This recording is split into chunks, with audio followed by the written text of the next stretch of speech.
Brasil ocupa um triste ranking na Organização Mundial da Saúde. É o 8º em número de suicídios. São 12 mil casos por ano e a gente precisa falar sobre isso.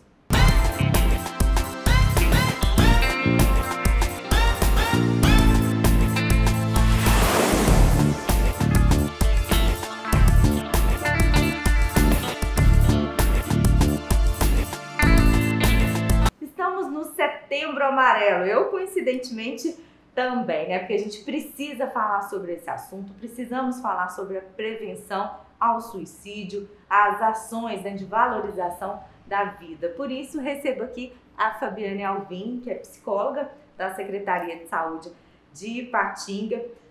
Fabiane, você fez uma pesquisa, né, um estudo sobre suicídio, que até virou, né, dissertação de mestrado. E eu quero saber, né, todos os detalhes sobre esse assunto, que é muito intrigante, né? E a gente precisa reverter esse quadro, né, essa estatística do Brasil. Primeiramente, então, você trabalhava, né, diretamente no CAPS, né, atendendo crianças e adolescentes. Explica pra gente qual que é para quem não conhece, né, como que funciona o CAPS? O CAPS, ele faz parte da rede de atenção em saúde mental. Então, a rede de atenção tem vários equipamentos, que cada um dos equipamentos recebe as pessoas com dificuldade, sofrimento, transtorno mental em algum momento na vida. O CAPS, ele é para situações de crise e quadros graves. Então, no CAPS, a gente recebe diversas demandas em relação à saúde mental e eu comecei a perceber o aumento, né, que já estava sendo constatado nacionalmente, mas percebendo o aumento da demanda dos adolescentes com comportamento de autoagressão ou com comportamento suicida. E então, a partir disso, busquei tentar identificar, né, os aspectos que estariam ali envolvidos, que poderiam perpassar a realidade da maioria das pessoas, tentando identificar individualmente quais que eram as questões principais. E aí me dediquei, né, a pesquisar, a buscar na literatura e também a buscar os dados do Ministério da Saúde, para compreender enquanto um problema de saúde pública, né?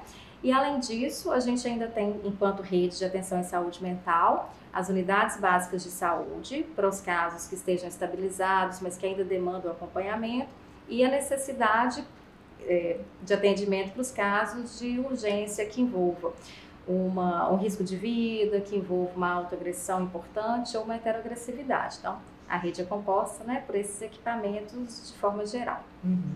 Então, quais foram as suas descobertas desse estudo, né, com base nos números de 2016, não é isso? Isso, a ênfase principal foi 2016, considerando que seriam dados que já estavam mais trabalhados a partir do momento que iniciou as notificações, né, da violência autoprovocada. Então, foi a ênfase em relação aos dados. E, para além disso, o enfoque clínico, né, o olhar também aí para as questões da subjetividade.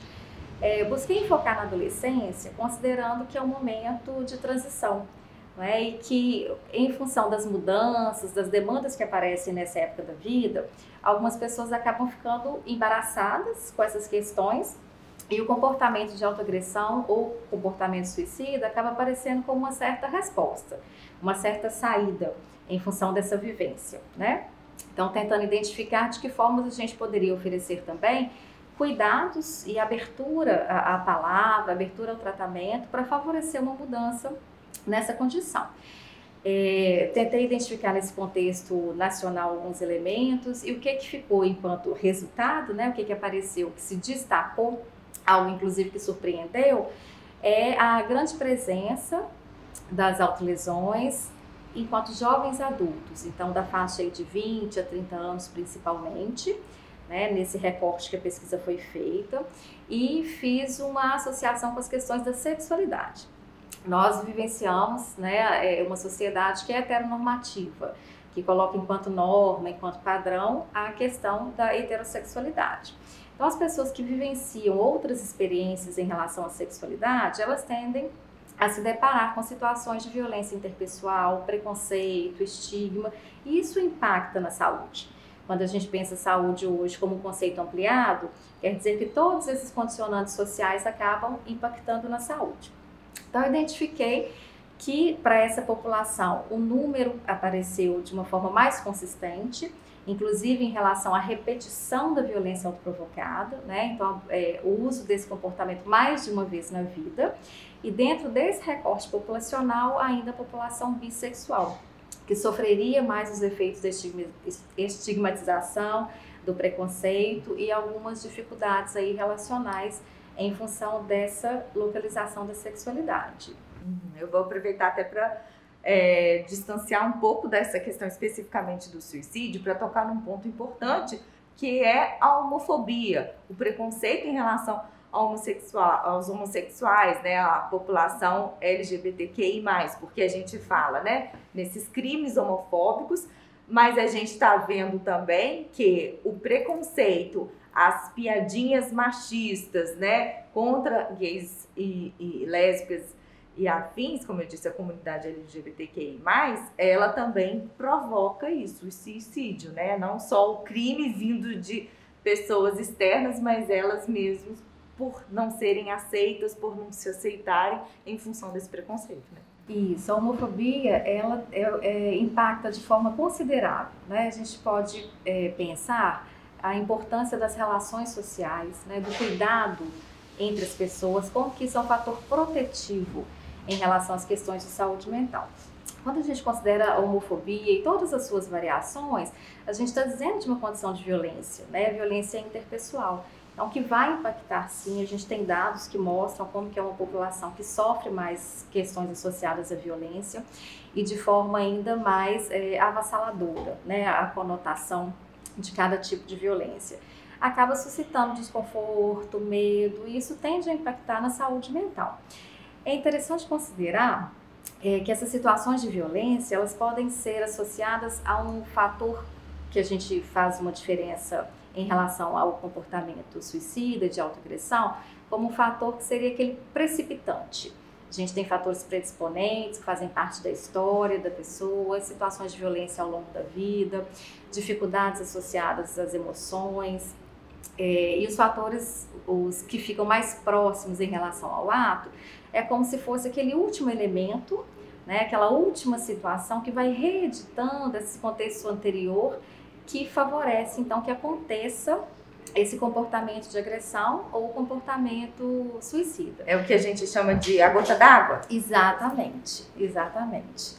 Porque a gente está dizendo de um fenômeno que é muito complexo. A gente não deve associar uma causa única, né, a nenhuma dessas situações, mas é aquele que fica mais destacado. Por isso, a última gota d'água, né, a última pecinha do quebra-cabeça que acaba desencadeando nesse quadro tão delicado.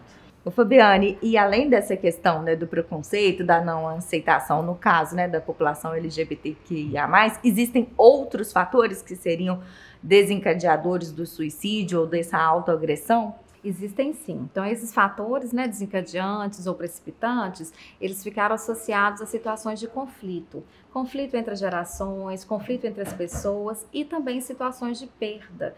Desilusões em relação aos relacionamentos, também perda de emprego, perda de funções. Então, são situações de alguma forma disparadoras, mas que somente elas não seriam incitadoras do comportamento, né? Além disso, precisa de um contexto de história de vida com situações de fragilidade, outras vulnerabilidades que vão se somar a essa gota d'água. Fabiane, além desse grupo que você identificou, né, jovens de 20 a 30 anos e especificamente também bissexuais, há um outro grupo em que os casos, né, de suicídio e autoagressão apareceram também em grande quantidade? Sim, a gente considera a faixa a partir dos 60 anos, né, que foi identificado e que também em termos nacionais aparece como um grupo importante quando a gente associa ao risco efetivo das tentativas de suicídio. Então é um grupo que tem uma maior presença do suicídio consumado. E a gente consegue fazer algumas associações, como por exemplo a escolha de métodos que acabam sendo mais letais, que levam a uma dificuldade maior de socorro a tempo de preservar a vida. E aí a gente já pode fazer um link com a prevenção, né? A importância de que nessa fase da vida também a pessoa seja, de algum modo, observada, acolhida em relação às suas dificuldades, para que não caia numa situação de invisibilidade, uma vez que já está às voltas com a situação de aposentadoria, de mudança de função, né? De uma reedição da sua própria história. Então merecem também atenção como uma forma de prevenção, de valorização da vida. Viviane, então, pontuando, nessa faixa etária acima dos 60 anos, ocorrem os casos de suicídio que levam à morte realmente, né? E nos adolescentes são tentativas. Essas tentativas a gente não pode simplesmente falar, tá querendo chamar atenção, é uma birra, é mimado. Na verdade, é um clamor por ajuda, né? É isso mesmo, é muito comum a gente escutar essa fala, né? Foi alguma coisa feita para chamar a atenção. E a gente pede muito cuidado, porque é clamar a atenção de fato. Quer dizer que não foi possível falar do seu sofrimento de uma outra forma. Foi essa forma que a pessoa encontrou. Então a gente deve dar atenção, né? Deve escutar, entender o que está por trás de toda essa situação de sofrimento para se colocar de fato no lugar de ajuda, né? Para que não precise mais repetir esse comportamento, para que isso não se transforme num ciclo vicioso, numa resposta, né, comportamental e emocional frente a situações de dificuldade. E falar dessa forma, chamar a atenção, traz uma conotação pejorativa, às vezes minimiza uma condição de grande sofrimento que cada um vem vivenciando. E aproveitando essa questão sobre comportamento, queria deixar duas dúvidas, né, que eu acho que são questões que passam pela cabeça de muitas pessoas. Os adolescentes, jovens ou a população de modo geral, né, as pessoas que passam por esse sofrimento, essa angústia, elas dão alguns sinais anteriormente, ou não necessariamente, e muitas vezes o suicídio está associado a algum transtorno mental. Essa semana a gente comemorou o Dia da Depressão, né? Isso tem alguma relação, né? As pessoas que têm depressão têm mais tendência ou não? Uma pessoa que nunca foi diagnosticada com nenhum transtorno mental pode ter essa atitude, né, de querer tirar a própria vida. Ótimo. A gente fala em sinais, sim, né? Sinais de alerta, que é importante que as pessoas possam apreender essa realidade e observar as pessoas que estão próximas, na família, no trabalho, para poder contribuir de alguma forma.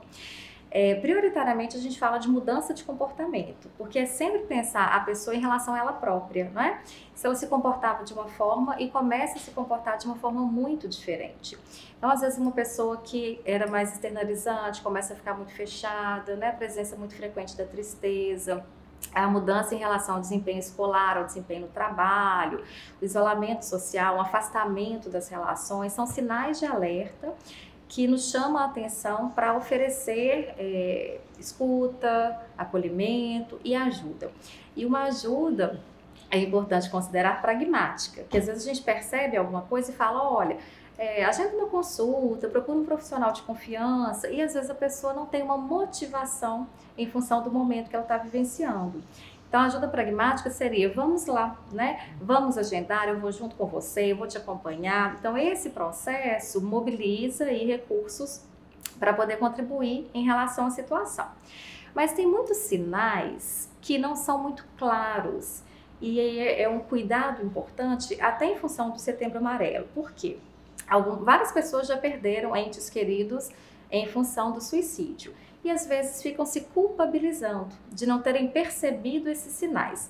Então tem várias situações que realmente só depois que acontece que é possível fazer o link. Inclusive a gente usa a terminologia autópsia psicológica de identificar algumas falas, alguns comportamentos, e aí a gente consegue associar com o comportamento disparador com a situação de suicídio. E tem muitas situações que são os profissionais que vão conseguir identificar.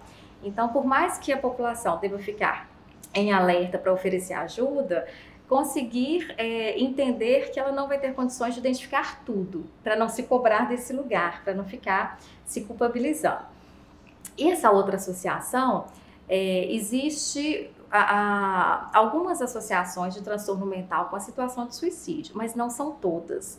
Então, realmente a gente cuida desse contexto também, para não cair no que a gente chama de biologicismo, que é explicar toda a situação em volta do suicídio por um viés biologicista ou por um viés de transtorno mental.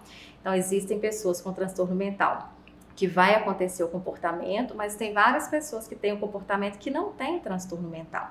Quando a gente desfaz essa associação, amplia o nosso olhar para a prevenção. Então, tem situação de sofrimento, que não necessariamente é um transtorno mental, e que vai precisar de atenção, vai precisar de ajuda em algum momento da vida. A gente está passando por um momento muito difícil, assim, né, de pandemia, que traz consequências, assim, né, na nossa saúde física e mental, né, tem a questão econômica também que envolve, a gente fala, eita, atrás de eita no Brasil, né, 2020, 2021, em relação ao suicídio, assim, deu para perceber alguma diferença, né, nos números de 2020, 2021? Uhum. Em termos quantitativos, né, as notificações, os números aparecem através das notificações, né? E as notificações são feitas no serviço de saúde e esse dado vai para a vigilância até chegar ao Ministério da Saúde. Então, para ter o retorno desses dados, a gente leva mais ou menos de 1 a 2 anos. Então, para poder dizer com segurança que aumentou a quantidade em função da pandemia, a gente ainda vai precisar esperar, né, o ano que vem para ter essa legitimação do Ministério da Saúde. Mas o que é perceptível pela experiência, pela fala, né, dos colegas que atuam nas questões de saúde mental? Todo mundo foi tocado de alguma forma, né, nesse período aí de pandemia. É como a gente dizer que nós estamos aí na mesma tempestade, mas cada um com seu barco, né, com seu jeito aí diferente de vivenciar e lidar com as situações. Então a gente percebeu um aumento de situações associadas à saúde mental, ansiedade, situações de depressão, né, situações de alcoolismo, situação de sofrimento mesmo, né? Então vem aparecendo agora uma demanda cada vez maior para os atendimentos em relação à saúde mental, né? Esse momento de isolamento, né, ou de distanciamento social acabou sendo o que não precisava ser, de distanciamento afetivo, que havia necessidade de uma separação um pouco dos corpos, mas não do distanciamento da afetividade. A gente está vivenciando um período que boa parte tem acesso à internet, então é possível manter as relações desse modo virtual, né, com os familiares, com as pessoas, para não se perder e não se deixar, né, não enfrentar esse momento sozinho. Esse mapeamento, então, né, seu estudo foi com base nos números de 2016, igual a gente falou, mas você tem números, inclusive aqui de Patinga, né, de 2021, que mostram que realmente tem que ligar o sinal de alerta em relação ao suicídio, né? Quantas foram mesmo as notificações esse ano? Isso mesmo. Esse ano as notificações, elas já correspondem a um número maior do que 2020. Então, isso nos dá a possibilidade de pensar que houve uma retomada da busca pelos atendimentos, então passa-se a notificar mais, os profissionais estão cada vez mais atentos, né, a essa condição, mas em torno de 180 casos já notificados. São pessoas que tentaram o suicídio? Isso. A ficha de notificação é sempre suspeita, né, ou comportamento efetivado. Então, se você tem alguém na família, né, que está passando por esse momento de sofrimento, que você percebe que está angustiado, que teve uma mudança de comportamento, de fala, ou você mesmo está passando por isso, né? De que forma podemos ajudar, podemos pedir ajuda? É importante sempre buscar ajuda, né? Se colocar nesse lugar de não ter vergonha de pedir ajuda, né? Nos momentos que a gente identifica sofrimento.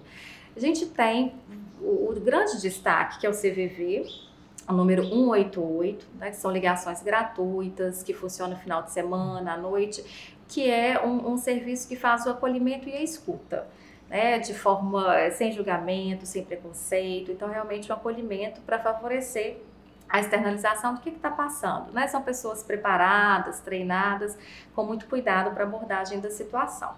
Além disso, o serviço de saúde mental, então os equipamentos, as unidades básicas, quando é uma situação urgente, grave, de crise, o centro de atenção psicossocial, que tem para infância, adolescência e também para adulto, né? E profissionais de confiança que a pessoa tenha. E além disso, toda a população, toda a comunidade pode se colocar no lugar de prevenção universal, que é permitir a conscientização em relação a identificar essas mudanças de comportamento, né? Se oferecer para estar junto, realmente enquanto parceria, enquanto cuidado, né? Então, oportunizar que os vínculos eles sejam favorecidos, né? Oportunizar o diálogo, oportunizar as trocas, que isso vai contribuir para a gente proteger cada uma das pessoas. Muito obrigada, Fabiana, por esse bate-papo super enriquecedor de um assunto que é tabu, né? Mas a gente tem que conversar sobre isso, né? Eu que agradeço a possibilidade. Então, reforçando o número que a Fabiane falou, do CVV, é o número 188. Pode passar a mão no telefone qualquer hora, qualquer dia da semana, que as pessoas vão estar lá à disposição de te ouvir, que às vezes o que a gente precisa é só falar em voz alta os pensamentos para a gente, né, passar a visualizar, raciocinar melhor a respeito disso. Se você conhece alguém que está precisando, né, ouvir essa explicação da Fabiane, entender o contexto como um todo, manda essa entrevista para essa pessoa, né? Siga o Zug nas redes sociais, se inscreva no nosso canal no YouTube. Zug Conteúdo o tempo todo.